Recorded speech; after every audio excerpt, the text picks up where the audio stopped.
നമ്മുടെ YouTube channel ആർട്ട്ക്രാഫ്റ്റിൻ്റെ വളരെ luxury and premium feel വരുന്ന ഫിനിഷിലുള്ള ഡോർ ലോക്സുകൾ നമ്മൾ പരിചയപ്പെടും. അതിൽ അതിലൊരു യുണീക്ക് ആയിട്ടുള്ളൊരു ഡിസൈൻസ് കണ്ടോ. ഈ ഓരോ ഡിസൈൻസിനും ഓരോ മീനിങ് ഉണ്ട്. ഞാൻ എന്താണെന്ന് ഓരോ വീഡിയോയിലും പരിചയപ്പെടും. ഇത് എന്താണ് ആക്ച്വലി ഇതിന്റെ മീനിങ്?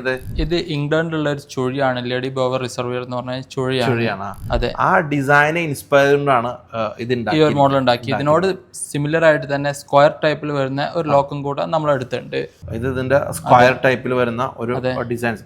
ഈ പ്രോഡക്റ്റ് ഒക്കെ എന്ത് വെച്ചിട്ടാണ് ഉണ്ടാക്കിയേക്കുന്നത്? പ്യൂർ ബ്രാസ് മെറ്റീരിയൽ വെച്ചിട്ടാണ് ഉണ്ടാക്കിയിട്ടുള്ളത്. ഇമ്പോർട്ട് ആണ്. Importer from UK. UK import ചെയ്യുന്ന പ്യൂർ ബ്രാസ് മെറ്റീരിയൽ വെച്ചിട്ടാണ് നമ്മൾ ഇത് ഉണ്ടാക്കിയിട്ടുള്ളത്. അതോടൊപ്പം തന്നെ ഇതിനോട് യൂണിഫോം ആയിട്ടുള്ള രീതിയിൽ മെയിൻ ഡോർ പുൾ ഹാൻഡിലും അവൈലബിൾ ആണ്. ഞാൻ ആർട്ട്ക്രാഫ്റ്റിന്റെ ഓരോ പ്രോഡക്റ്റും നോക്കുമ്പോഴും എല്ലാത്തിനും ഓരോ ഡിസൈനിങ്ങിനും ഓരോ മീനിങ് ഉണ്ട് കേട്ടോ.